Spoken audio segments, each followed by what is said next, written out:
What prison food really looks like in South America. The truth they never show.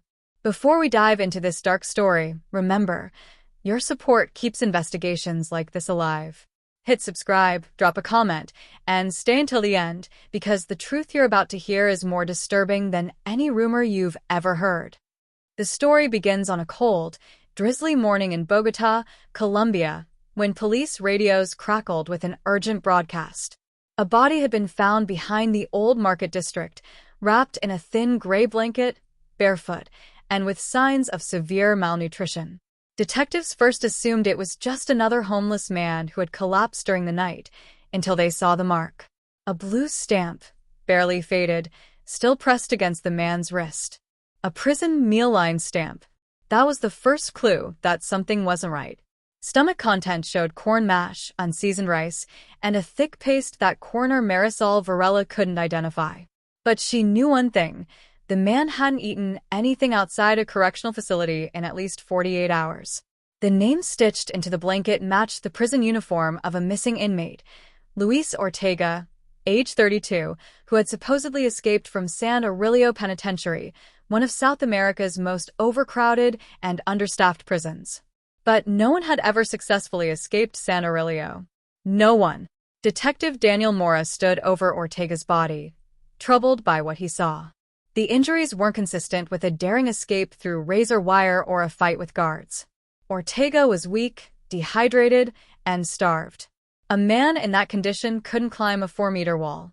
He could barely walk. Something was wrong inside San Aurelio, and someone had staged his escape. Detective Mora and his partner, Camila Reyes, drove out to the prison the next morning. The road to San Aurelio twisted through hills covered in fog, hiding the massive concrete block until they were nearly at the gate. The air smelled of smoke from the prison kitchen. Guards eyed the detectives with stiffness, their uniforms worn and their eyes tired. The warden, Eduardo Calderon, greeted them with a strained smile. "Detectives, I assure you, Ortega escaped during the night. We're investigating the breach." Ortega weighed 140 pounds at admission, Reyes said, flipping through documents. But he weighed only 98 pounds at death. "Your reports don't mention that." Calderon's smile tightened. "Food shortages. Budget issues. You know how it is." But they didn't know. Not really. And Calderon clearly didn't want them to. Reyes requested access to the kitchen area, and the warden reluctantly agreed. The moment they stepped inside, the truth began to unravel. Buckets of watery lentils. Rice mixed with pieces of gravel. Meat that smelled metallic, as if it had gone bad days ago. Inmates standing barefoot in line, bowls shaking in their hands. But what caught Mora's attention was a separate door in the back, locked and reinforced. "What's in there?" he asked. "Storage," the warden replied too quickly. "Open it." Calderon hesitated, then handed over the key with visible reluctance. Inside, the room was dim, with shelves full of sealed, high-quality packaged meals, nutritionally dense food, exactly what inmates were supposed to be served.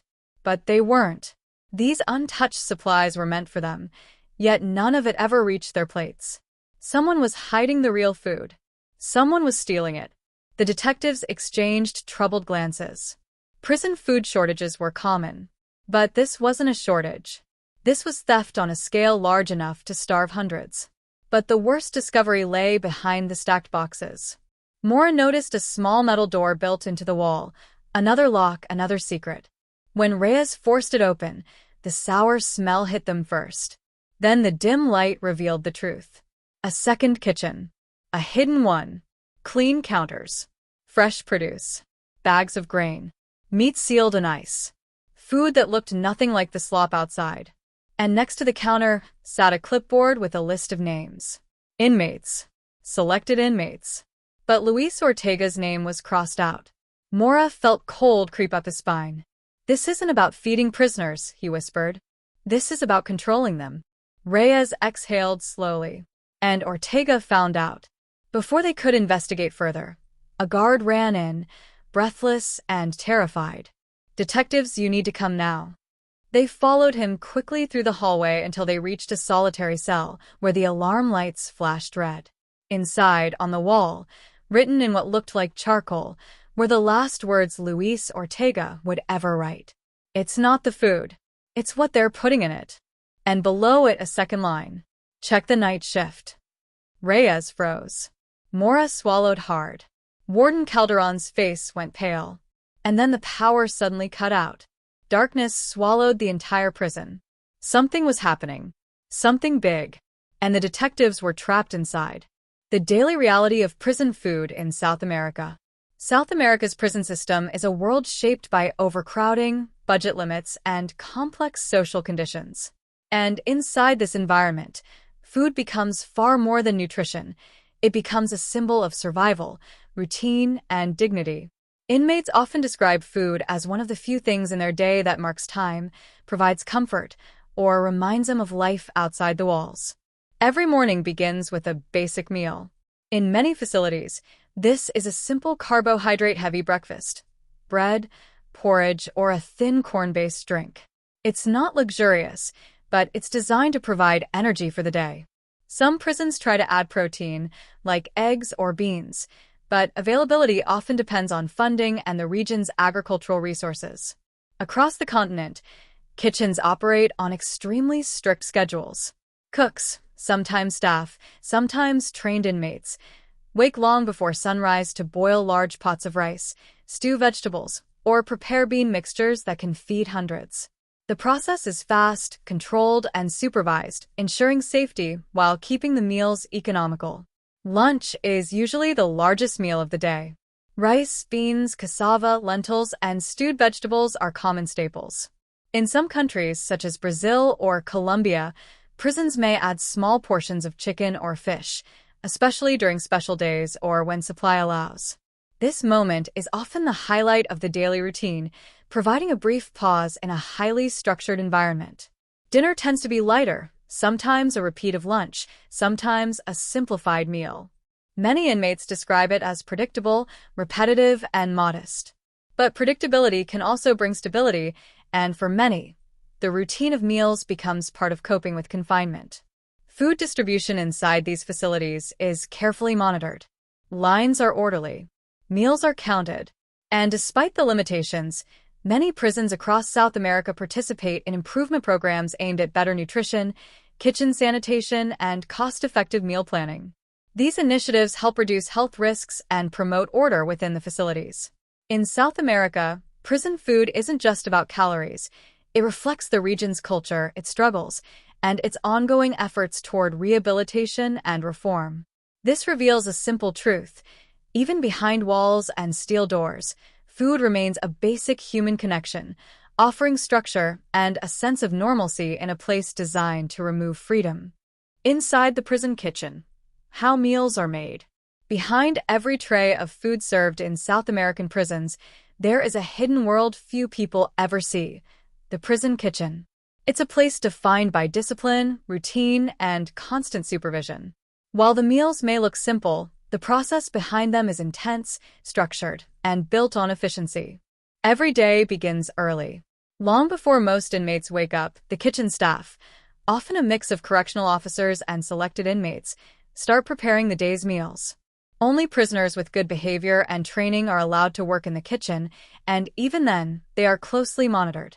For many of them, kitchen duty becomes a unique opportunity, a chance to learn skills, stay productive, and escape the monotony of the cell.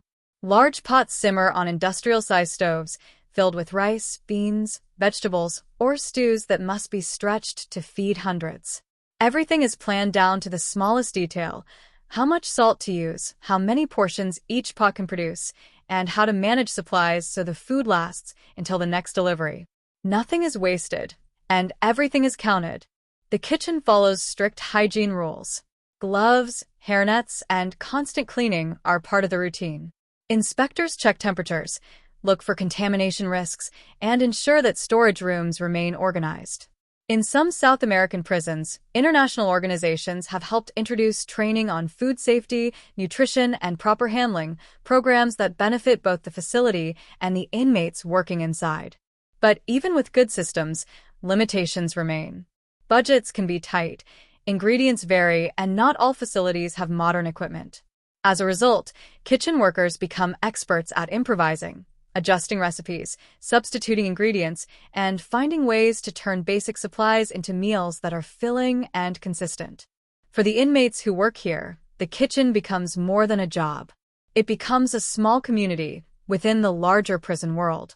They talk, share stories, and work together toward a common goal, feeding the entire population on time, every day. Some inmates say the kitchen brings them a sense of purpose, something many had lost long before incarceration. Meal distribution is another carefully orchestrated process. Trays are prepared in sequence, counted, and delivered under supervision. Each serving must be identical, ensuring fairness and preventing conflicts. When the final tray is handed out, the kitchen crew begins cleaning immediately because in a few hours, the entire process will start again from the beginning. Inside these walls, the kitchen represents two things: structure and hope. Structure, in the form of routine and discipline. Hope in the form of new skills, teamwork, and the chance to contribute something meaningful.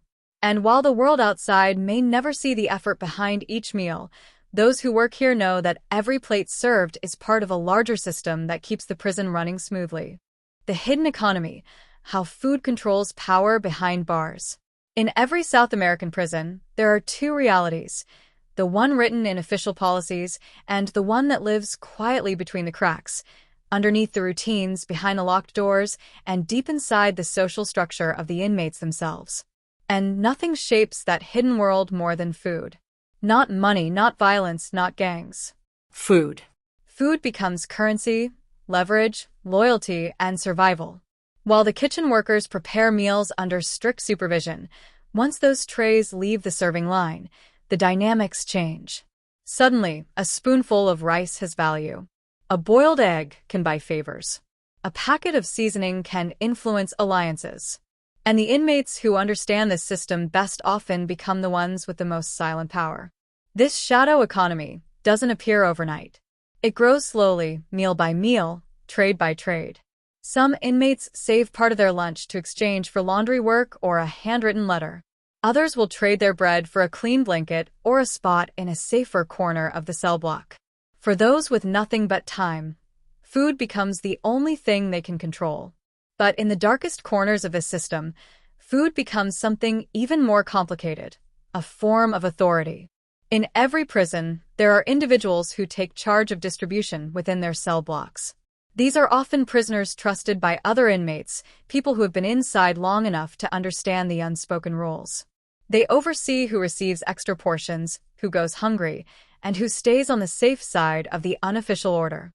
For investigators and criminal sociologists, this is one of the most fascinating dynamics inside these facilities.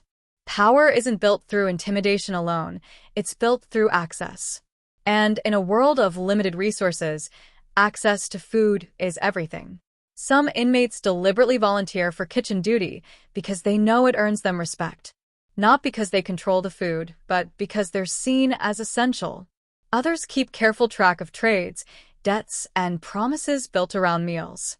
A simple mistake, forgetting a trade, refusing a request, or giving someone the wrong portion, can reshape alliances for weeks.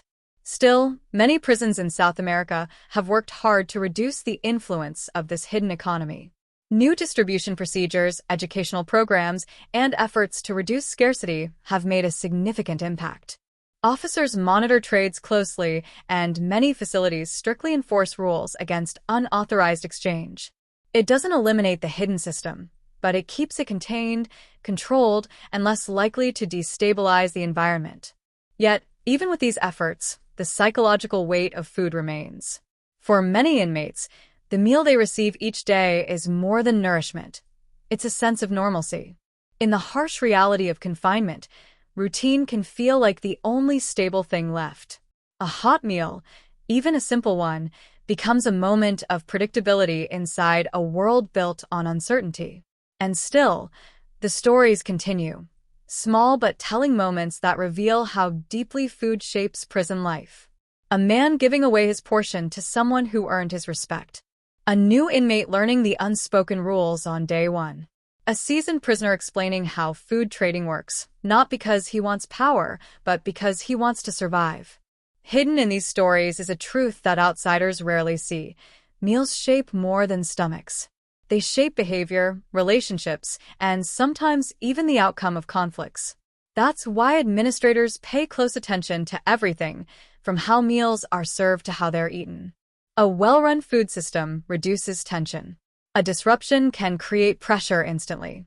For sociologists studying these environments, one theme keeps appearing: the smallest things can carry the greatest weight. A prison meal isn't just a plate of food. It's part of a social and psychological structure that affects every single person inside the facility.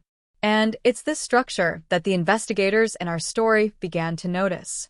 While examining inmate routines and interviewing staff, they uncovered subtle but revealing patterns: who sat where during meals, who finished every grain on their tray, who traded quietly, and who controlled the flow of leftover bread. These observations weren't random. They were clues, indicators of influence, patterns of loyalty, and signs of conflicts brewing beneath the surface. But the investigators didn't realize just how important these patterns were. Not yet. Because buried inside the prison's everyday food routine was a secret, one that had gone unnoticed for years. A secret that would soon take the investigation in a direction no one expected.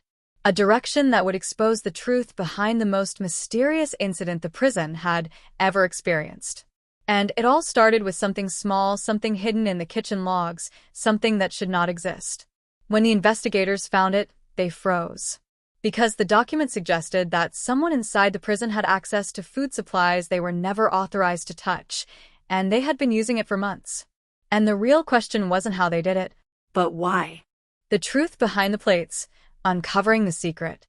By the time investigators realized the scale of what was happening inside San Aurelio Penitentiary, the situation had grown far beyond missing meals and hidden kitchens. The stolen food wasn't just an isolated issue.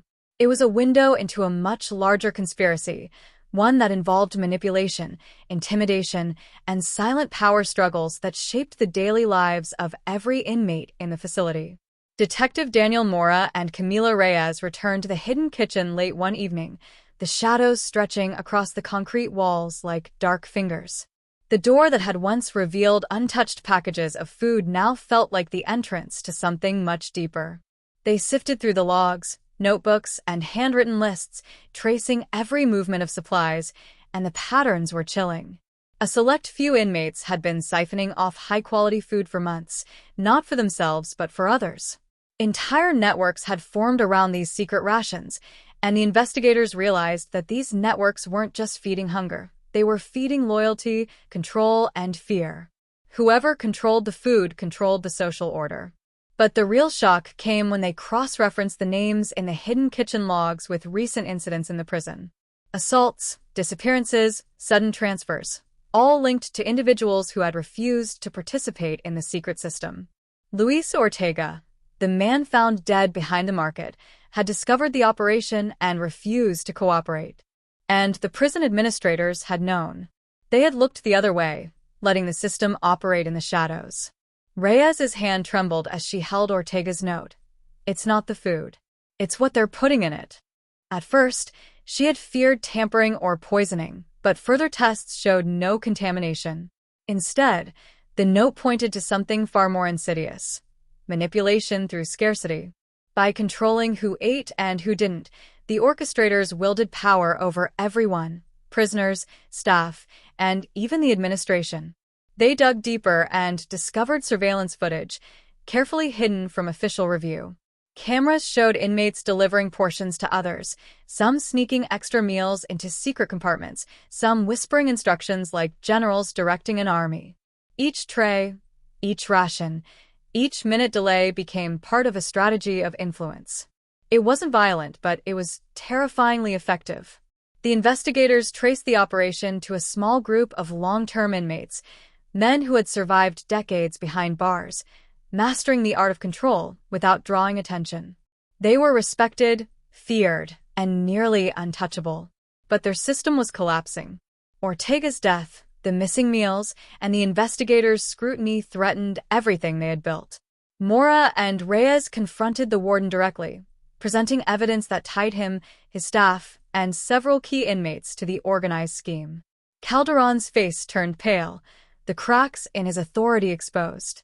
He tried to deflect, to claim ignorance, but the paperwork, logs, and surveillance footage left no room for lies. For the first time, the walls inside San Aurelio felt smaller, the secrets lighter under scrutiny. The revelation shook everyone.